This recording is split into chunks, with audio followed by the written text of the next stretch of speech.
Welcome back to the Buds in the Box podcast. Today we have a very special guest, but before we get into that, make sure you guys go check out our jersey giveaway and our sponsors. That'll be linked down in the description below.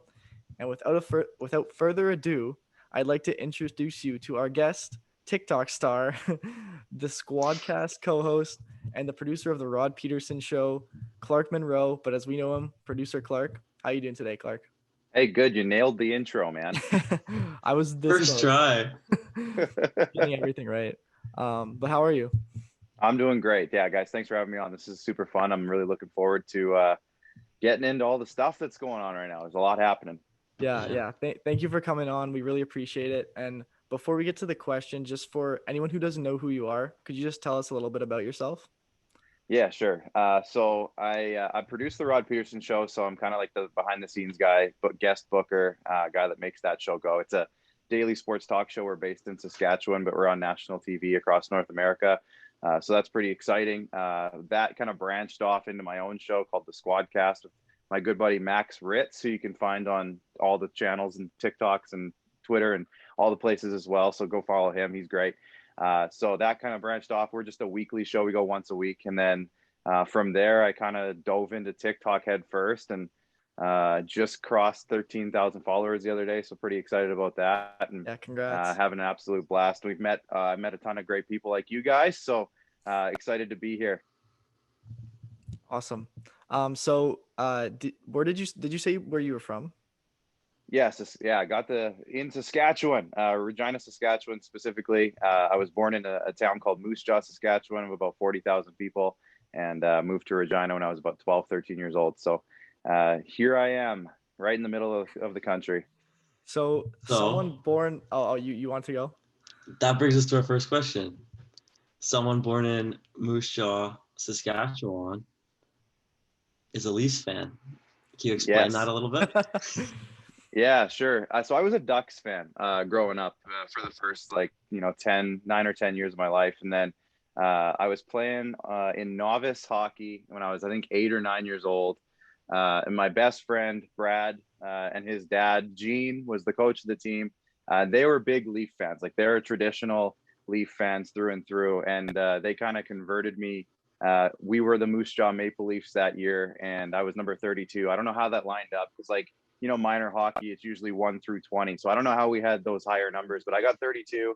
And Steve Stumpy Thomas was on the team at the time, and he was number 32. So it was just this kind of connection that I got. And my best friend, Brad, kind of converted me into a Leafs fan. So ever since 99, I've been a fan of the Leafs. And it's funny because out here in Saskatchewan, you think, yeah, we're in the middle of the country, but it's a very English versus French type of province. And from you're growing up, my grandpa, for example, it was either you like the Leafs or you like the Habs, and you hated each other the other way around. So, a lot of this province, it's split between Edmonton and Calgary and Winnipeg because we're right in the middle of those three. But there's a generation before that was all Leafs or Habs. So it's kind of ingrained in a lot of people growing up in the generation above me that it's like you're either a Leafs fan or a Habs fan. But I fell into the Leafs somehow, and here I am.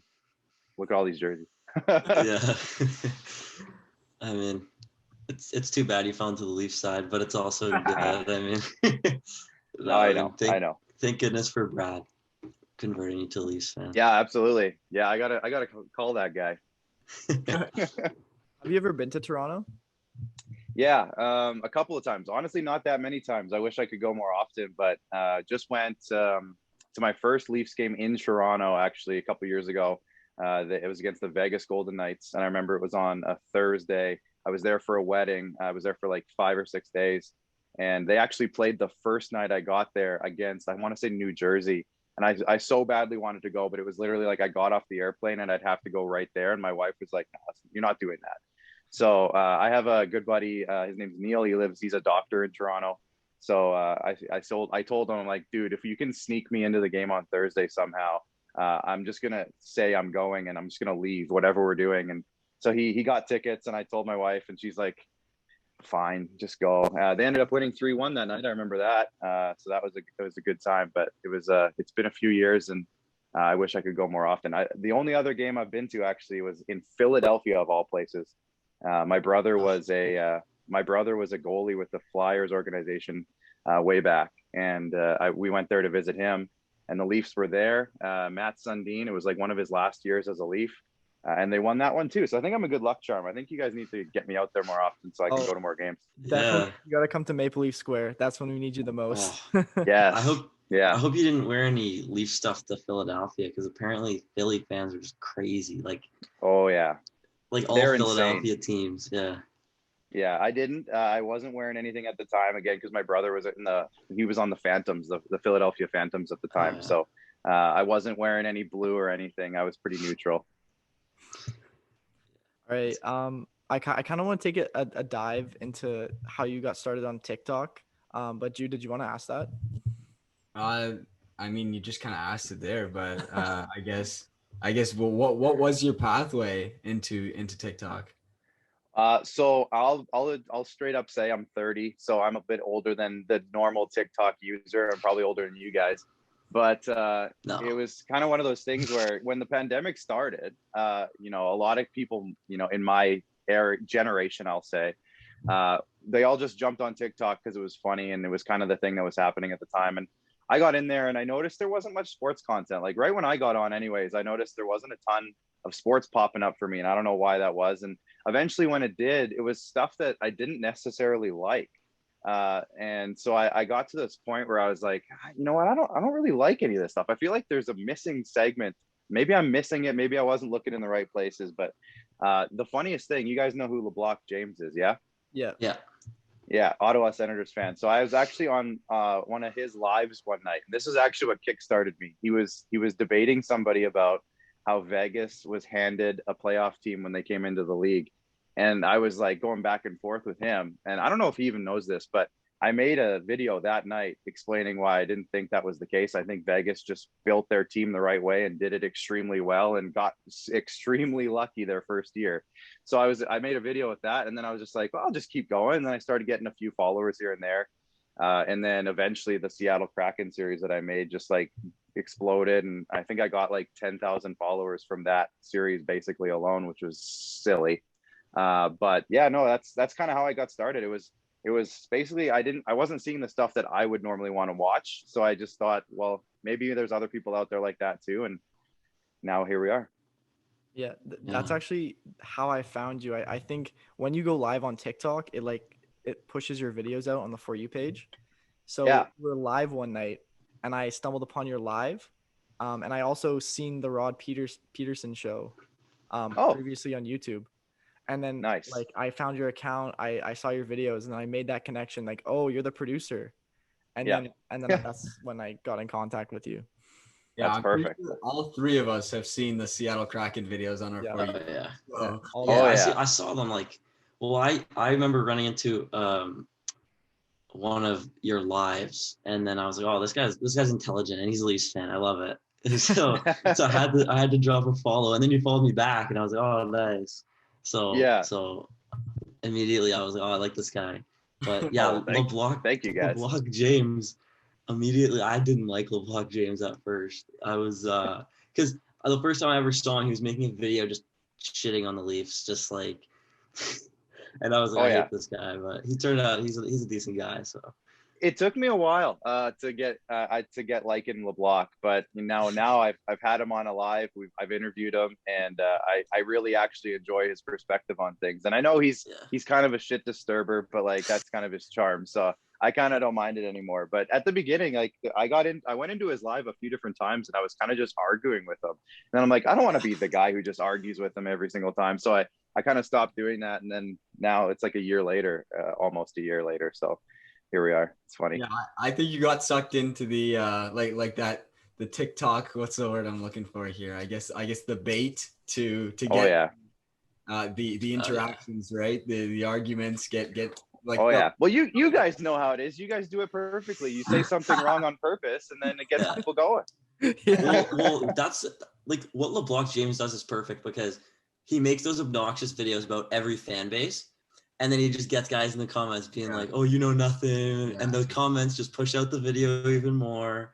And he just gets views and likes and whatever. So as long as you don't go too far and people don't start getting annoyed by you, because there is There is there's a few hockey creators on the app that, you know, they've gone too far, and it's almost like you can see through it. So there has to be a level of authenticity to it, or else, you know, it doesn't really strike me as something that I want to keep looking at or keep watching. So I think the ones that are the good ones, you can tell, you can tell that they're doing it right. But there's a few out there that might not hit that maturity level yet. You can just tell they're just doing it for clicks, but it's still fun. Yeah, for sure. And I see that Rod Peterson shirt.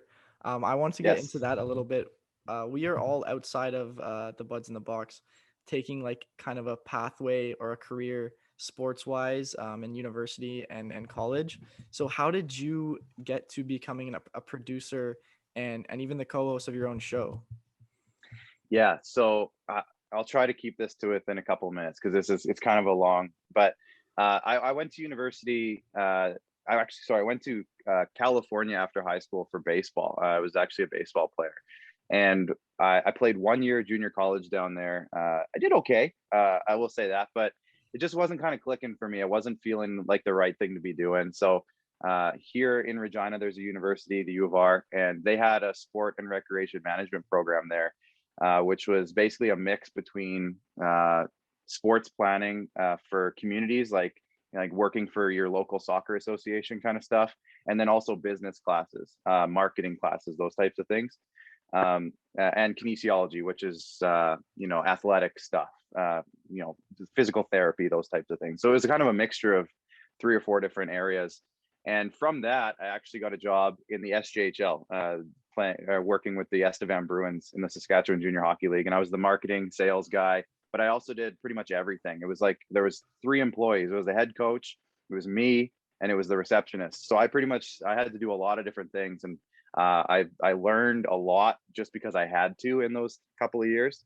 And then I jumped into the WHL with the Regina Pats. I did that for 3 years.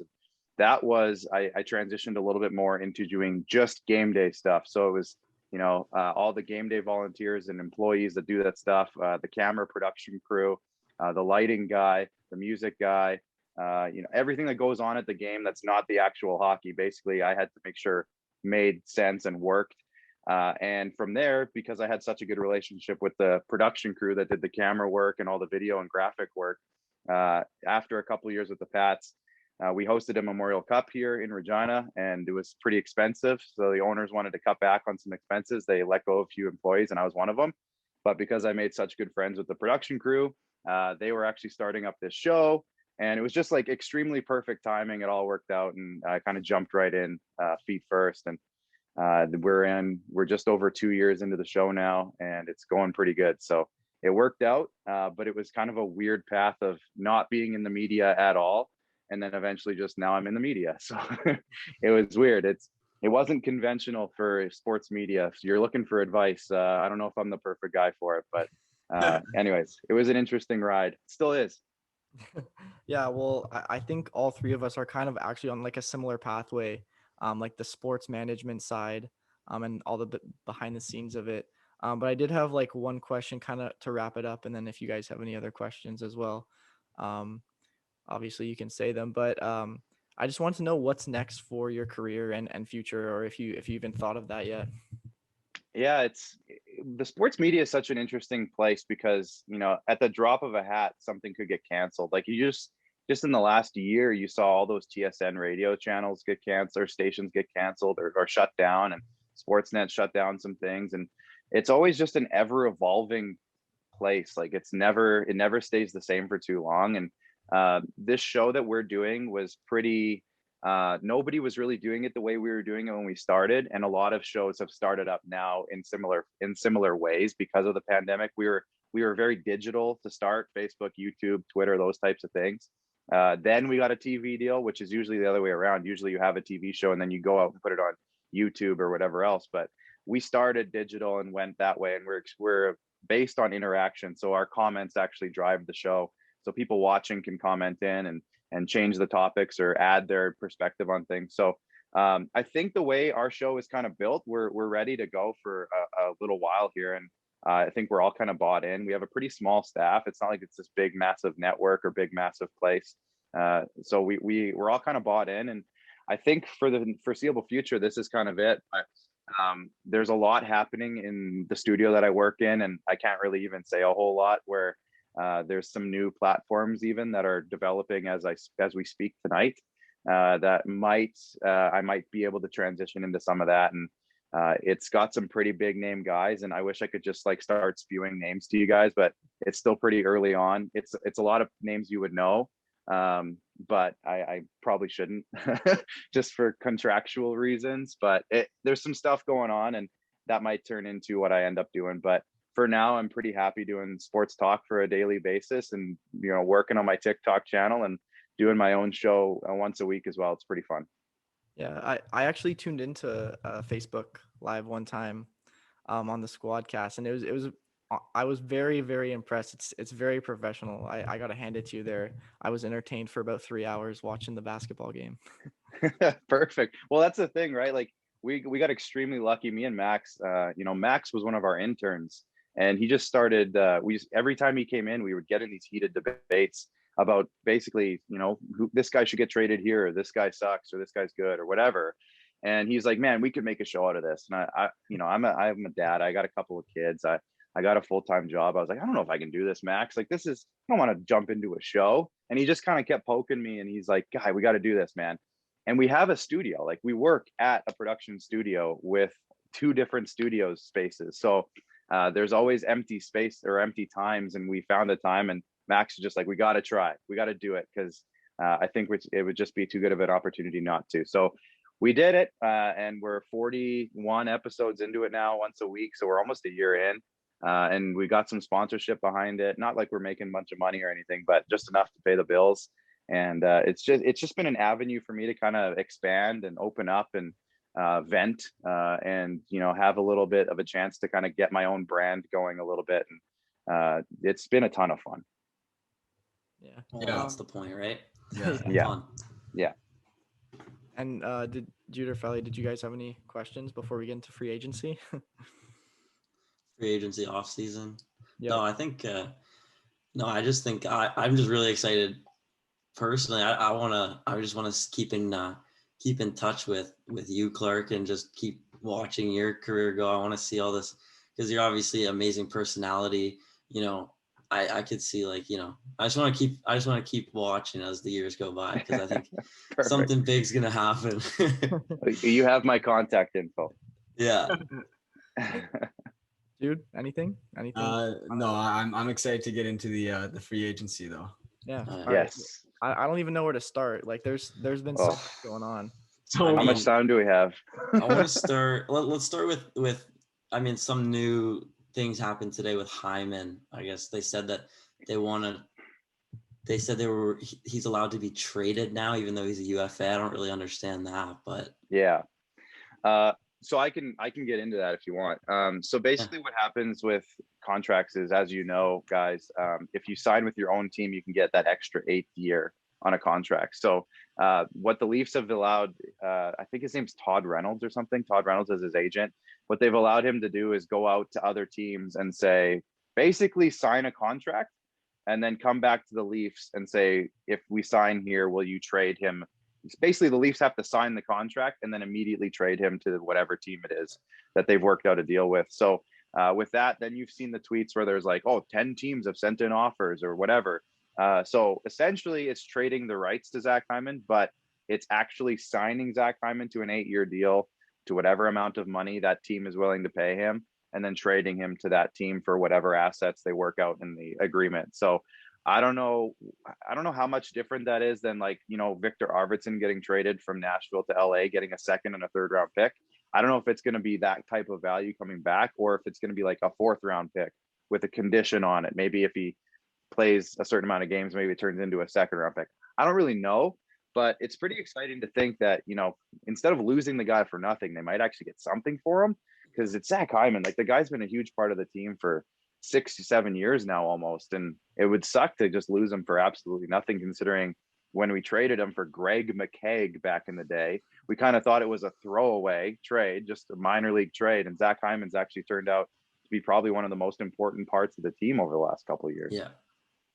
Yeah I mean, the thing I find strange is that he's decently old. So someone who wants to sign him for 8 years, I think he's like, not that 30's old, but I was gonna say for a hockey, I'm a year older. I'm a year older than Zach. So. But for a hockey player, signing a contract through 37 years old is risky for any team to do, especially for a player who's being, he just kind of broke out this year. So I don't know if that like an 8-year deal would be something. He would take it in a heartbeat for sure. Oh yeah. Yeah. But that's why I keep coming back to, I feel like, there's still a chance in the next 48 hours that he might sign back with the Leafs for a better deal. I don't know if he even wants to sign an 8-year deal, because I think he would even know that by the end of it, there's a decent chance with his injury history and the way that he plays, that he would be kind of an anchor on a team, like holding a team down with the amount of money he might make on this deal. So I don't know. He's a weird case because he's such a Toronto guy. He comes from, the big story is that he comes from a rich family. I don't know how much that plays into it or not, but it just seems like he'd be the type of guy who would take a longer deal for less money just to stay here. And I don't know how it not seems to work out that way. But again, I just think it would suck to lose him for absolutely nothing. But if he doesn't sign back, it opens up a lot of interesting doors and opportunities for the Leafs to kind of explore. So that's the other side of it, I guess. Well, yeah. If you guys are done, if you have any more to add to the Hyman, keep going. But I got something to branch off. If you. Okay, I just wanted to say one more thing about Hyman was, he's just like he's been such an integral part of the team, and like he is a hometown guy who I'm sure growing up his dream was to play for the Leafs. It just seems like, and I know it looks, the media can misconstrue things and whatever, but he just seems like such a nice guy, and like, yes. He just seems like the type of guy that would take a cut to continue to play for the Leafs and try to help win a cup. At the same time, money is always the biggest factor in a lot of people's decisions. So we'll see. It'll all come down to that. But just to talk about the different pathways that could happen if he doesn't end up signing back. I don't know if this conflicts with your point, Jude, or anything, but I saw something about Evander Kane and the Sharks maybe retaining half of his salary and the Leafs getting him for a prospect or two. Something like that could happen, which I think would be pretty cool to have a power forward like him maybe playing on the top two lines, right? So yeah, Evander Kane's interesting. I heard that rumor too. I actually heard one that I immediately dismissed, but it was like somebody would trade Morgan Riley for Evander Kane. I was like, that doesn't feel right at all. But the thing about Kane, and I have to just kind of put this out there, is that everywhere he's gone, there's been some sort of issue around him. And I just don't know if at this point in his career, after coming off some sort of bankruptcy scandal where he was bankrupt, and then before that he was getting run out of town, nobody wanted him in Winnipeg before that, like with the money thing in Vegas where he had the money up to it. Not even the picture is whatever, but it just seems like he hasn't ever really been a guy that players want to be around. And I hate to put that picture on him, but I just don't know if at this point in the Leafs, development as a team where they still haven't gotten past a first round, and there's a lot of pressure right now to bring a guy in like Evander Kane and put all this, play on the first line pressure on the guy. I don't know if that's the right move. I get that on the ice, just if it was just on the ice and you just took what he could do as a player, that would make some sense. I don't know though. There's something about the guy, and I hate to put that kind of on him, because I feel like, as a player, he can really do some big things in this league, and he has. I don't know. Yeah, I mean, he continues to like put up a point a game, and he gets all these, hits and penalty minutes, and it's like on paper that looks really good for the Leafs, but the locker room is the most important thing. But especially Joe Thornton didn't do much for the locker room this year, so. Well, he was at UFC with Austin Matthews. So he must have done something right. Yeah. Oh, okay. Well, yeah, that's a great point. And that's also something that you got to consider with every single trade that goes through.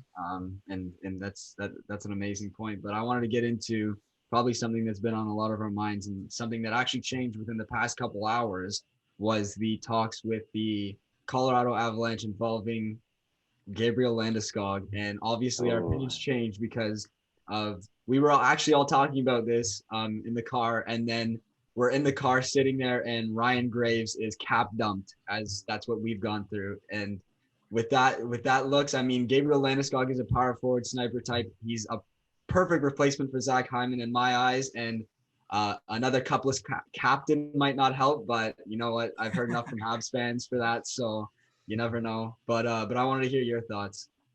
Well, and he's really good buddies with fellow Swede William Nylander, so that'd be cool if they played on a line together. Hey, but I do. Now there's the difference between Evander Kane and Gabriel Landeskog, right? There's two guys kind of play a similar style of game almost. I wouldn't say Landeskog goes out and throws fists every once in a while. He's not a big fighter, but he is a bigger guy. He plays a bit of a physical game. And if I can't believe that he's even being considered as a free agent. Like the way I figured that they were going to leave him unprotected in the Seattle draft just because he's a UFA, and that's just how most teams are going to handle it. But the fact that he's popping up in a lot of rumors that he's getting lowballed by Colorado after being their captain for almost 10 years. He came in to a terrible Colorado team as an 18-year-old and almost immediately became their captain. That gets forgotten because he's been in the league for so long, but he was one of the youngest captains in league history. And he's been there for so long. He's been an absolute soldier for this team. He's been making $5.5 million, and they're offering him less than that. And it blows my mind. That's what the reports are saying. I don't know if that's actually true, but a lot of credible writers and reporters are saying that they're offering him between 5 and 5.5. So if I'm Kyle Dubas and he becomes a free agent and you can throw 6 or more at him, maybe 6.5, and that's a possibility of a fit, I think that's your play. I think that's your big move in the offseason is bringing in a guy like Gabriel Landeskog, even just to play on your second line, not even on your first line. But maybe he does play on your first line. Maybe that's the fit. But another captain, and from everything I've heard, the guy is the best dude. Like I remember hearing an interview with Brian Burke, one of my favorite general managers of all time, by the way. He said that when he interviewed Gabriel Landeskog, he thought he was a 30-year-old head coach. And he was 18. He was 17 or 18 when he got drafted, obviously. So to me, that's the kind of guy you want. And if he can come in and fit right into that top 6 and you spend your money on him, I'd feel more comfortable spending $6 million on him or 6.5 than maybe a Zach Hyman, who is almost the same age, but I'd feel way better about Landeskog.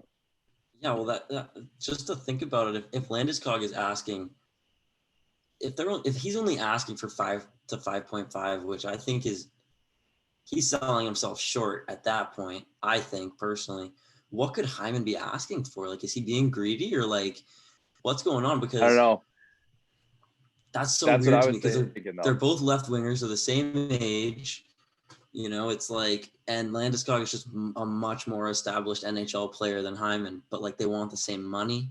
It doesn't add up. So, and not only that, this isn't official yet; it hasn't happened. But I saw a couple of tweets today that Taylor Hall's considering $5.5 million with the Boston Bruins, and then I'm like, how can Zach Hyman, in any logical sense, ask for more money than both of those guys and Ryan Nugent-Hopkins at the same time, who made 5.125?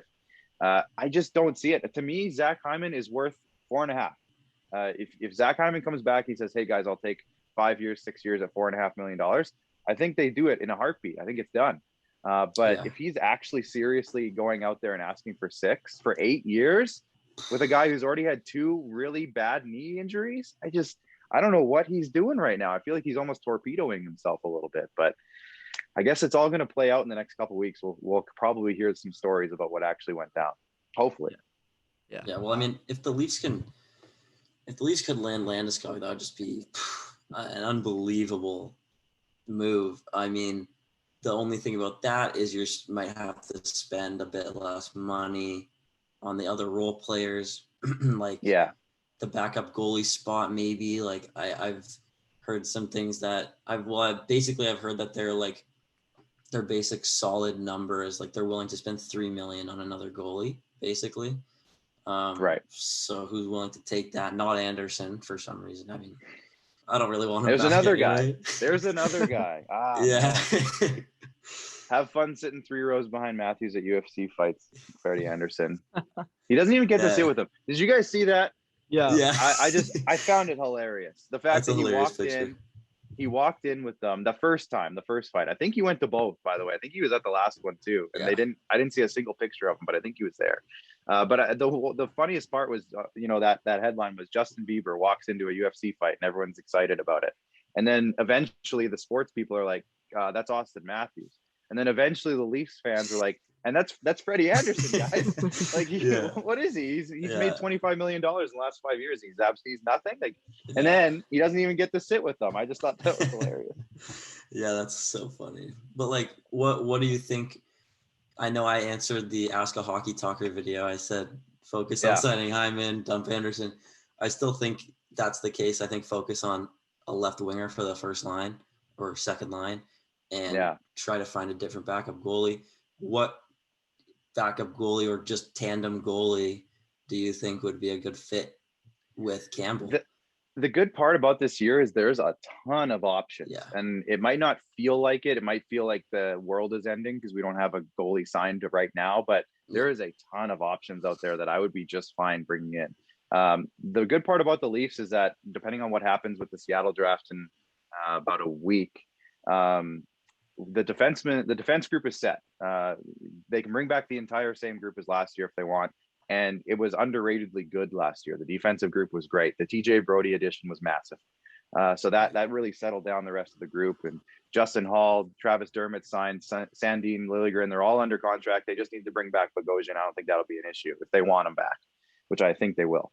But that leaves a couple of holes in the forward group and then that backup goalie. And I think the way the league is going, if they can bring in a guy like Chris Drieger, to be Drieger, however you want to pronounce it. I'm sure we'll figure out eventually how to pronounce that guy's last name. I think it's Drieger. I think you're right. Yeah, Drieger. So if they can bring him in, a guy like that, he's 26, but he's probably wants to make decent cash. So I don't know if he's the right option. But there's like 7 guys who are, over the age of 32 who have made some money already in their careers, and they probably just want another chance to play on a winning team. This name's not going to turn anybody's heads, but like a Devin Dubnyk, for example, is a guy out there who's 35. He's been a rock for Minnesota. He was a rock in Minnesota for years. He hasn't had a good year in a couple of years, but maybe he comes in as a tandem guy and he can be okay. There's Yaroslav Halak, who's the name he keeps popping up in a lot of different reports, where he could come in for under $2 million. He's like 35, 36. My favorite option, James Reimer, is out there just waiting to come back to Toronto. He's been nothing but consistent his entire career, and I still think he'd be a decent option. There's Jonathan Bernier, which is another funny one. There's a ton of guys. I'm not saying he's coming. I'm just saying he's an option. There's the funny one. The other funny one for me is like Antti Raanta. It's not funny, sorry, but he's another guy who's, depending on what Arizona decides to do with Darcy Kemper, who's another option via trade, depending on how that all plays out. Antti Raanta is a guy who's whenever he's healthy puts up really good numbers. He just hasn't been that healthy. So is he a legitimate cheap option? He's 32 years old. So there's more guys than that even. So there's a ton of options. And again, depending on what happens with the Seattle draft, I think it's going to shake the league up quite a bit. So there might even be some really cheap trade options out there too, depending on how it all goes. So I'm not too worried about that. I'm actually really, I'm looking at the goalie situation. I'm like, that'll figure itself out. I'm actually more worried about what they're going to do with their forward slots. And I think there's a few options. Obviously, everyone looks at Zach Hyman's role on that top line or wherever he played. And they're worried about that. I'm a little bit more worried about the bottom 6 and how they actually sort that out, because I think they had a really big issue on their penalty kill that nobody wants to talk about this past year, where they could not win a faceoff to save their lives. They don't have a guy who can play center playing on the penalty kill, and I think that's a big issue. They just brought in a new penalty kill coach, which he's from the WHL in the past, but he was just with Carolina. That's an interesting storyline as well, with Dougie Hamilton being a free agent. But I'm not saying anything about Dougie Hamilton. But it's an interesting little thing that they brought in a new penalty kill coach, and I think he's going to want to put an emphasis on actually being good at the penalty kill, which would be nice. They had the 23rd worst penalty kill in the league. And the power play too, I think that's another thing that they have to figure out. So some sort of guy who can be a trigger man on the power play, actually take shots other than Austin Matthews. That'd be nice as well. So there's a lot of different like little specialty things that I think they could really address in the forward group. I mean, Landeskog would be a great fit on special teams, especially the power play. Just like Clarke was saying, another trigger man on the power play is something that the Leafs really need, because either a big shot from the point, because Riley doesn't really do that for the team. He's not really a threat up there. Basically, teams know we have to cover Austin Matthews, and he still scores a lot on the power play. But well, that's the nice part about him, is that he's that good that even though teams know that he's going to be the one taking the shot, is that he's still able to do it. The funny part is that he didn't score a ton of power play goals this past season. He scored a couple early on, but really, if you look at his power play goal numbers, it wasn't as high as it should have been. So the fact that he had as many goals as he did in a shortened season, it probably could have been a lot higher. And I think that's just I think if they could take the pressure of him making the shot every single time away, that would actually, in a long run, increase his goal numbers, because teams wouldn't be able to focus on him. And that's the argument that everyone's making to bring Dougie Hamilton, is because you get that big shot from the point.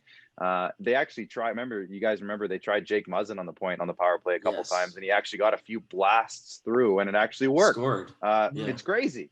So I don't know if Morgan Riley just needs to figure it out, because the guy is a good player. I just don't know why he has this aversion from shooting on the point. It just seems like he just avoids it at all costs.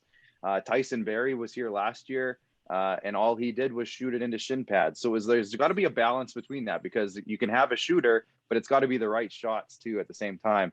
The other thing too is I think Mitch Marner needs to figure out how to shoot as well, because and he worked on it last off season, but he still needs to be that guy to be a threat over on that other side. And if you look back to when the Leafs power play was really clicking, and that was when Nazem Kadri was here, he played that slot position too so well. And they had, guys in front of the net. Well, if we go way back, guys like James Van Riemsdyk, who could really do some really good work in front of the net on that power play. And that's just kind of how it all worked out. Kadri was in that slot, and for whatever reason, they could find him in the slot. And they aren't doing that as much with John Tavares. John Tavares is in the slot. That's been his position since he got to the Leafs. And for whatever reason, they aren't utilizing that. They're just going around the loop on the outside and then feeding it to Matthews for a shot. And that teams figured that out pretty quick, and they didn't seem to want to change it. And I don't know why they didn't want to change it. But you saw, at certain times, they'd throw William Nylander out there, and he'd go behind the net and just kind of play a little bit of a different pattern, instead of always going from Riley to Marner to Riley to Matthews to Riley to Marner to Riley to Matthews. Go around the net a little bit, play it down low, and then feed it into the slot. And that's when things start happening. That's when you get rebounds. That's when you get guys getting out of position. And then that frees Matthews and those types of guys out for shots. So I think if Gabriel Landeskog comes, is he going to be a side trigger man, or is he going to be in the slot? Is he going to be the net front guy? I'm not sure, but he'd be an interesting dude to add to a team. And I don't know if that's the only thing they need. I really do think the penalty kill is a big issue that they need to figure out. And I think there's a couple guys that they brought in. Riley Nash, I think, would be a really good addition if they could bring him back. I know everyone's kind of writing him off because he doesn't do a lot offensively, but neither does Philip Deneau, and he was pretty big for the Habs this past season. I think you guys would agree. So if you can bring in a guy who can really shut guys down and win faceoffs and play defensive, I don't think that's a bad thing, even if you throw him on the fourth line. But anyways, that's kind of the way I'm looking at it. I think the forward group, if they can figure that out, is more of a priority to me than a goaltender right now. I just think there's too many options in goal that they'll figure it out. I think there's a lot of people that would be really upset. Not really upset. I mean, Gabriel Landeskog's a great player, but I think there'd be people questioning Dubas picking up another star forward. Because is that what they need right now? You have Matthews, Marner, Tavares, Nylander, right? So people would be thinking, let's fill up the bottom three. Let's get a good goalie. The bottom six. Let's get a good goalie. Let's get some penalty kill specialists, a net front presence special, like a power play, right? So maybe Landeskog is an interesting option. Obviously, I'd love to see it, but is it what the Leafs need? To sign a bigger contract, another star. I don't know. I would like to see it, but I know a lot of people wouldn't. But just I wanted to hear. It would be extremely fun. I don't know if it's the option or the one that will make them win a round. I think they're winning a round is the big thing. Can they finally just do that? That'd be nice. But I do think, like, again, everyone's going to start, if they bring in any forward at all, there's going to be 75% of the fan base that's like, they need a defenseman. And, they don't have any holes on defense. Their entire defensive group is signed. So if they bring in a defenseman, then what? They got to trade some guy out or whatever. So, I mean, everybody's going to say they need a defenseman or they need Seth Jones or they need whatever. But I don't know if that's even the answer. Their defense played really good last year. As a group, they played quite well together. And again, I said it a minute ago, but TJ Brody coming in really solidified that group. And Morgan Rielly played pretty good all year long defensively compared to what he has in the past. And people just don't want to see that right now because everyone's really mad that they lost in the playoffs to Montreal. And I get that. There's a frustration with everybody. But I really do think that, as weird as it sounds, adding some forwards is probably the best bet right now. That's if they can focus on that and really address their needs, because they have a need at first line left wing and they have a need in the bottom six. They have a couple of needs. So that's kind of where, again, I think the priority is there, as weird as it sounds, because they need defense for so long. That's been the storyline. So what are your thoughts on a lot of people are saying trade Rielly. Rielly could be the guy to go. I think I saw something and I've kind of been thinking about it and realizing that it might be the way to go. Honestly, you don't want to see Rielly walk in a year in free agency, because that's very, that could be a possibility. Either I want them to sign him to an extension or, because if you see him walk, it's like you just get nothing for him and it's just money out the door. You get some cap space, but it is what it is. So a guy like Seth Jones, he said he's not signing with Columbus. Would you think about doing a trade with Columbus this offseason, trading Rielly to Columbus, who has a potential to signing there, because Seth Jones has already said he's not going back. So if Seth Jones were to come to the Leafs, he'd want a big contract, but it's a different look for the team. It's a big shot from the point. It's a right-handed defenseman. He could play with Brody on the top pairing. He's a more well-rounded defenseman. I mean, what do you think about that?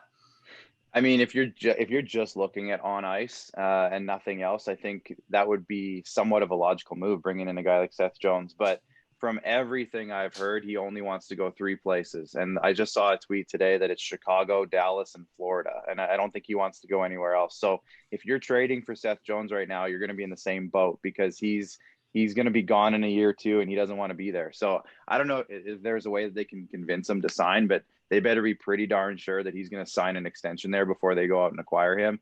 Otherwise, I don't think Seth Jones is a good option at all for Toronto to bring him in right now. I just think it's not going to work out long term, and it's going to probably come back to bite them if they do.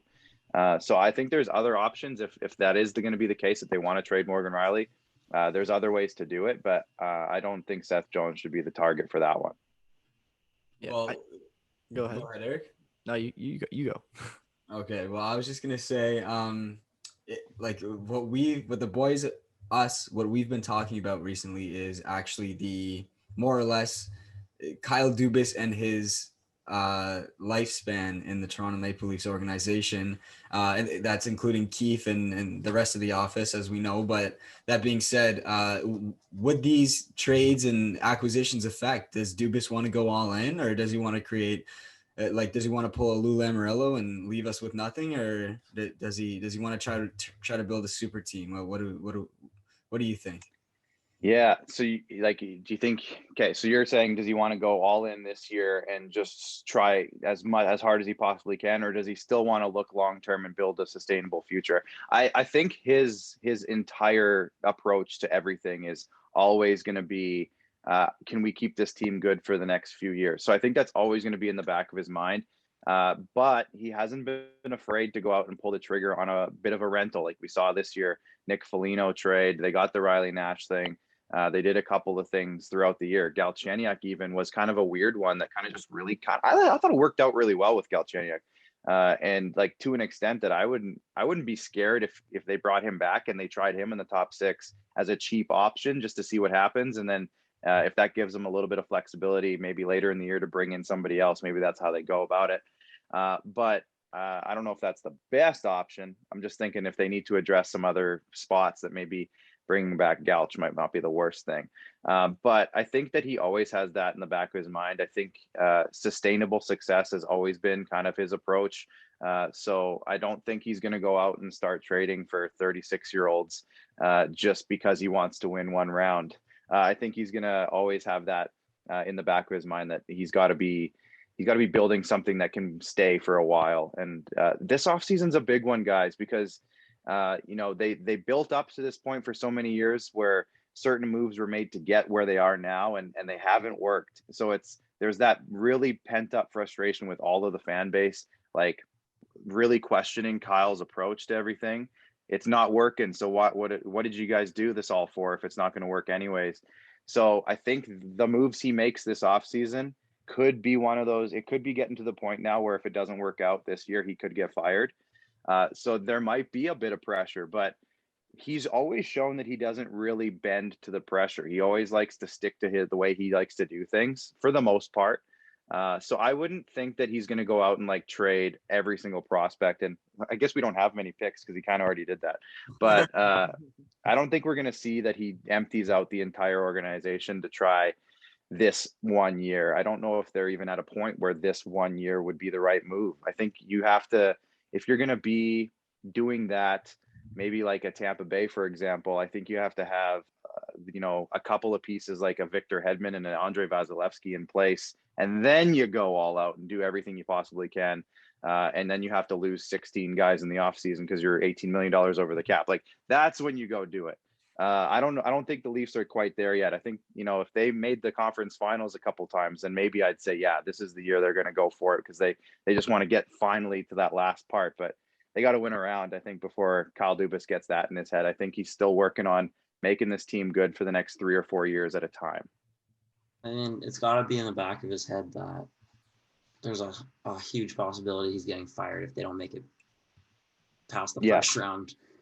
Yeah, so, I'm 100% confident, Michael, just to cut you off, sorry, but I'm 100% confident in him staying. Like, I was never right now on the fire Dubas train this year, but if it all happens the exact same way again next year and it's a first round exit, even if it's to Tampa Bay, for example, and they face Tampa and they're still good for some reason, which I'm sure they will be.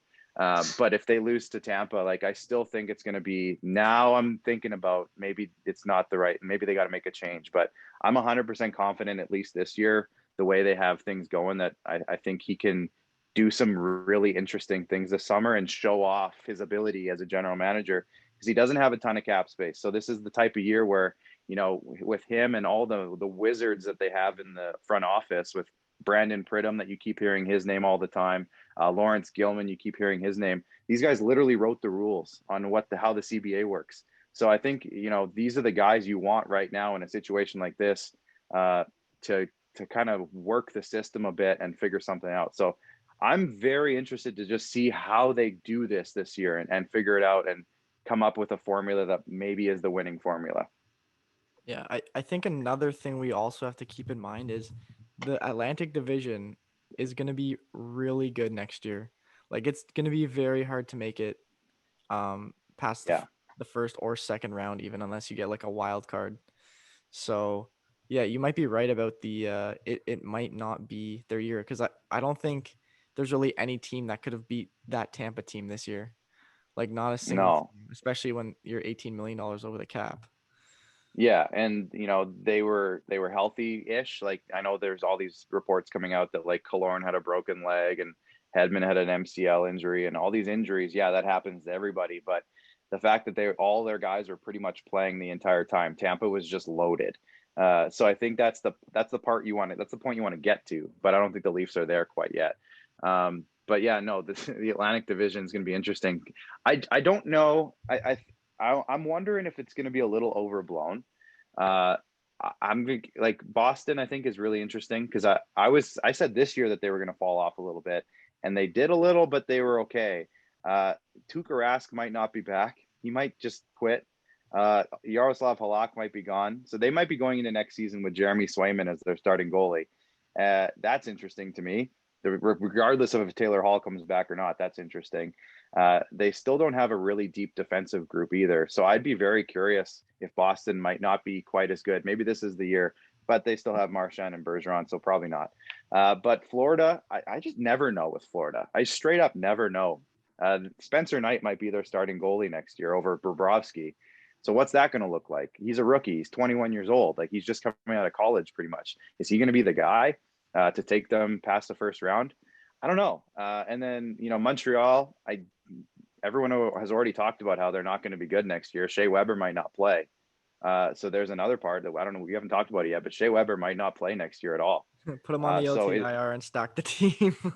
Well, yeah, they might go out and get like Jack Eichel, and then we're having a different conversation. But like, I don't know how good Montreal is going to be next year necessarily, depending on what Bergeron can do. Because I mean, we all see that he's not afraid to make a big move if he has the opportunity to do it.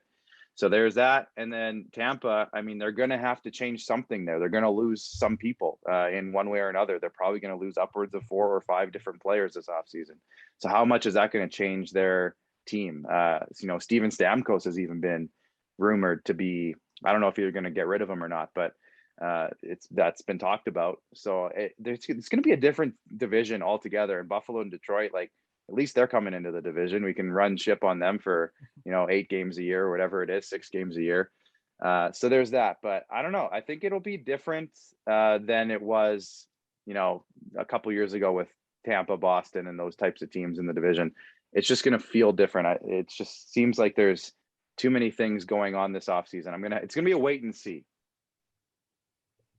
Well, yeah, on the topic of Montreal, I mean, they still haven't signed Deneau yet, and we don't know when they will, and that's also a huge player for them. And if they can, and like Eric just said, they could do some salary cap juggling, like Tampa Bay. So you never know what the future has to hold, but I know that that's a key piece to them, and I think we all know that Deneau signing is going to be a big one, and if he can't come back there, well, you never know. I don't know. I think he'll take a little bit of a deal because now he has those pizza deals coming up. So maybe he'll take those deals. I mean, go ahead. No, I'm just saying. I know they made it to the finals, but I don't even think they were that good in general. Like, I know they made it all the way to the finals, but like they might pull a Dallas, honestly, and just not make the playoffs.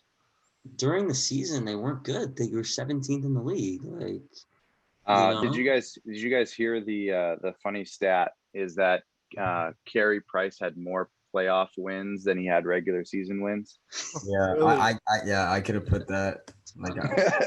That's just insane. That's just how he plays, though. And I don't know if you've definitely probably seen those posts, Clarke, on Instagram where it goes the Carey Price cycle, where it's in regular season everybody hates him, postseason he's the GOAT.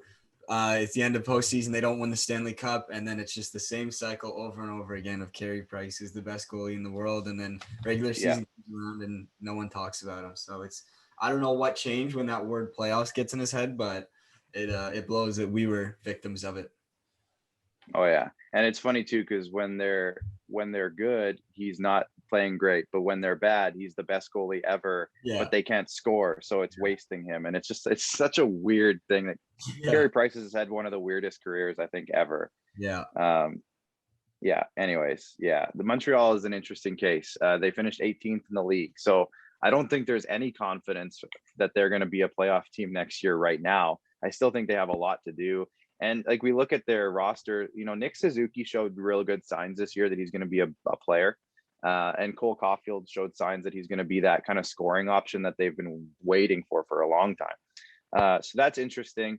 But they're still very young and they still have a lot to develop. So I don't think that they're necessarily locks to be like the answers right now. And the other guys too, like Jesperi Kotkaniemi was a healthy scratch in the Stanley Cup final, and he's supposed to be their number 2 center next year, especially if Deneau doesn't come back for whatever reason.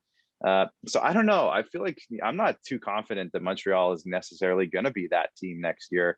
And I don't think that a lot of Montreal fans are even feeling that way right now. I think they're still kind of riding that playoff run, but I don't necessarily feel like there's a ton of confidence coming out of Montreal necessarily. Yeah, I hate, like, we make a lot of TikToks, just to rile up the Canadians fans, because I kind of did like a check on our TikTok account.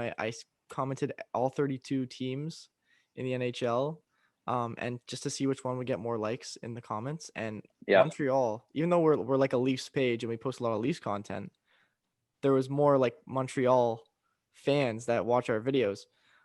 So we get into arguments with them all the time in our lives, and just we make videos to rile them up and get them to comment. But I do think they seem to chirp the Tavares contract a lot. Like, he's 11 mil until he's 34, but the Shea Weber and Jeff Petrie contract is just so bad, and I don't understand how people don't see that. I think we were talking about it on the live one time. But what do you think? Just their contract situation with those two defensemen. Well, Petrie at least played pretty good this year. Like, there was a time in the season, I don't know if you guys remember, but people were talking about him in the Norris Trophy conversation. Like, there was a legitimate time for a few weeks where they're like, yeah, he's a Norris candidate. Shea Weber, I would never not want to have Shea Weber on my team. If I could have Shea Weber or not have Shea Weber, I would always have Shea Weber, like that, if that's an option. So I know that his contract, like, he's still, I think it's 4 or 5 more years or something. So we're already seeing that he's not gonna finish this contract. And if he doesn't, and if he actually decides to announce a retirement, the team that's actually screwed is Nashville, because they're the ones that signed this contract. So Nashville actually gets the cap penalty that comes from retiring, which they would be like, Nashville wouldn't win a game for years if that happens, because if you go look, his salary cap penalty for retiring is massive, like huge. Like, he's going to have over $10 million of dead cap for Nashville in certain seasons. Like, it's terrible. So, I don't think Montreal's worried about him retiring. But the other thing is that they could just Robidas Island him. They could loophole him, so to speak, and just put him on LTIR even if he's not quite all the way hurt. But they could just put him on LTIR for the next few years, and that gives them a lot of flexibility. So that actually could pay off if that's the way they end up doing it. They could Tampa Bay this thing and just keep doing it year after year for like 4 or 5 years. That'd be interesting. I'd be very curious to see if they actually do that. Shea Weber doesn't seem like he's the type of guy that would just be okay with that, though. He seems like the type of guy who would want to play even if he had half a foot. Like, he would want to get on the ice. So I don't know how that's all going to play out, but it's interesting that just before the Seattle draft, they announced that he's going to waive his no move clause because he's injured and he might not play next year. Super interesting, the timing of all that. So we'll see how that plays out. But if they don't have him in the lineup next year, they're not a better team. They're a worse team. Not having Shea Weber. I don't care what people think about the guy at this time of his career. They're not a better team. So I don't know. Robidas Island just gave me so many flashbacks. Yeah. Oh my God. And the funny part is, like, when Robidas was here, that whole thing, he was only making $3 million. The league is just so much different now. Like, that at the time was a massive contract that really helped the Leafs out. And $3 million, like, that's less than Alex Kerfoot. So it's like, the fact that the league is just so much different now. I remember a time, guys, and you might be too young to remember this, but Mike Komisarek signed with the Leafs back in the day, and I think he signed like a 5-year, $25 million contract. So it's $5 million. So, TJ Brody's contract. And he was not very good. And that literally ruined the Leafs for like 5 years. Like, they couldn't do anything. They never had any cap space, and they were very bad. This was, I think it was like 2009 or something. They did it. And for a good 4 or 5 years, they were screwed because of Komisarek's contract. And it was because the salary cap was only $50 million or something. So $5 million at that time is massive. Like, that's John Tavares numbers. So like, it's funny how the league has changed so much in like a decade, but I don't know. It's funny.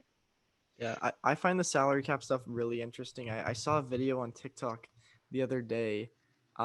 It was like reviewing the Duncan Keith trade, and like, because people are saying Edmonton lost because that contract's really big. But there is something that if he like retires within the next like one or 2 years, then Edmonton will actually gain, like, instead of $5 million, they'll gain like $6 million in cap space. Yeah, So it's weird.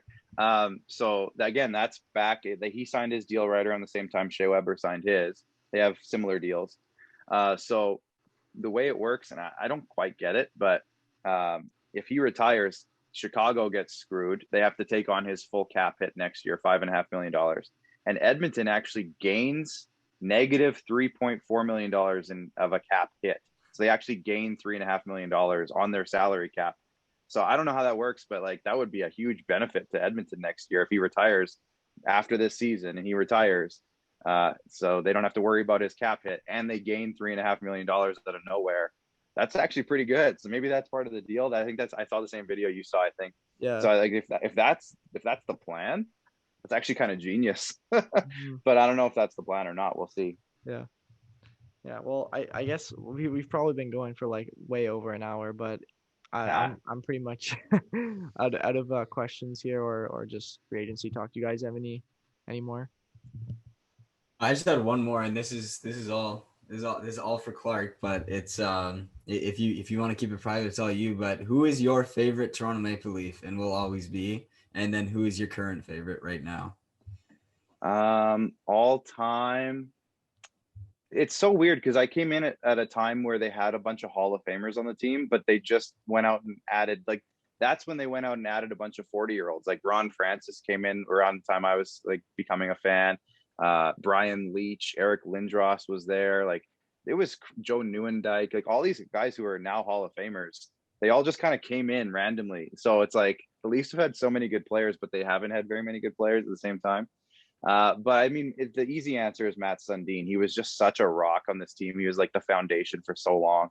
And, you know, the running joke, and I made a video, I'm hoping you guys saw it, but it was the video where, you know, me in 2007 saying, I just wish we could get a winger.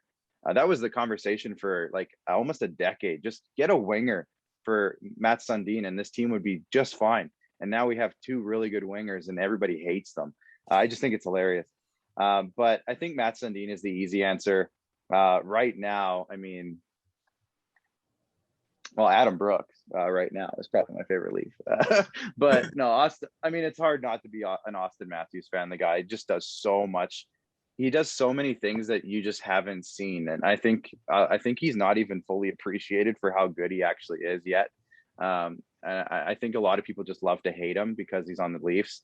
But the things he's able to do to get pucks off on different angles and his little stick handling things that he does, knocking pucks out of the air and stealing pucks from guys. And he's sneakily good defensively too. And I'm curious to see over the next few years if he really develops into like a Selke candidate.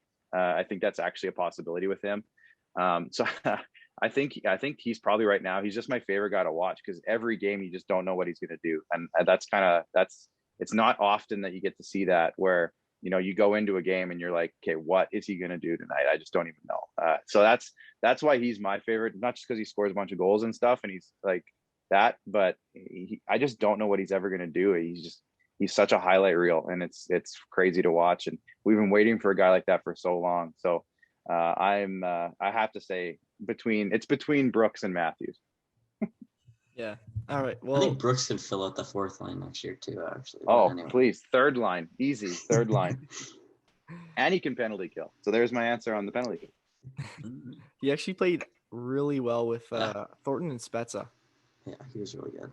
Super. Yeah. He was really good. I agree. I want to see him succeed. I've said this on the podcast before. I really like Brooks. I've said this multiple times. Even if he leaves the Leafs, I want to see him do something because I think he'll be a really good NHL player, like anywhere he goes. He just needs the ice time. I know, and I saw him. Obviously, the reason I like the guy and the reason I spent money to get this is because he was on the Pats when I was there my first year, and just again, he was one of those guys where it's like, what is he gonna do tonight? Like he scored goals from behind the goal line some nights. Like it's just like, how is he gonna change the game tonight? And he was such a good penalty killer. You could honestly in junior, and I know junior is always different, and not every junior player who's good works out in the NHL, but there was so many nights where you could probably put him out there for like 30 minutes as a forward and he would just run the show. Nobody could do anything to stop him. He was always in the right place at the right time. He was extremely smart. And he's not maybe the most he's not the fastest skater. He's not the most physical guy. He might not have the best shot, but he just always finds a way to score and do things right, and always do it like in the right spot and in the right spot for his teammates. And he can find guys like nobody else. And so I really think like if you were able to put him on a third line, and we were forced to do it for maybe cap reasons or whatever, and he was your third line center with whoever they bring in for the third line. I don't know who it's going to be yet, but I would just love to see it for even just like 20 games, just to see if he can hang there. And if not, maybe throw him back on the fourth. But I'm always going to be an unbiased Adam Brooks fan because I just love the kid so much. So he's going into his 25-year-old year. He was drafted the same year as Austin Matthews. He's 3 years older though, 2 years older, however that works. But I just want him to get a shot, just like you said. I just want him to get a shot and see what he can actually do out there, because I really honestly believe that the kid can actually make an impact. That's awesome. And I know I asked the boys if they had any last opinions, but Clarke, if you wanted to talk about anything specifically, and get it off your chest or anything, did you have anything? So I got called out for a couple of videos I made a couple weeks ago after people were asking me what I thought the Leafs were going to do this offseason. And I said, without going too into it, I said I'd bring a lot of the same guys back. But the things that I said were I'd bring Nick Foligno back because I just think he could really impact this team. I'd bring Riley Nash back because I've told you guys I really think he could be a really good penalty kill guy for this team. And, the team lacks right shot centers, and Riley Nash is a right shot center who can win faceoffs and legitimately shut guys down. So I said, like, bring them back, maybe bring Galchenyuk back. And then I ran out of time because I was explaining it. And it's hard to make. It was a 3-minute video and I still ran out of time. And I think I said something along the lines of, like, I would bring Frederik Andersen back if it's for cheaper. Like, if he comes back on a massive pay cut, I would consider it. So I got blasted for that. And I like a lot of bad comments. And I definitely don't want people to assume that I want to bring everybody back and try it all again with the same group. Like, that's not what I want. I just really do think that, like, the guys they brought in this past season, Foligno, Nash, and Galchenyuk, they brought value to this team. And I don't think that should be forgotten, that, like, Foligno was hurt most of the time he was here. Riley Nash only got into a couple of games because he was hurt. And Galchenyuk, people are putting a bad name on him because he turned the puck over that one time in the playoffs. But I really do think that, like, those three guys can impact this team in a positive way. And if they get a chance to and come back at the right price, I think they would actually be really good pieces for the team. And if you can get them all signed for, like, legitimately probably under $4 million combined, maybe $5 million combined, I think that's a huge value play. And I think the Leafs just need value plays so they can go out and get guys like Gabriel Landeskog.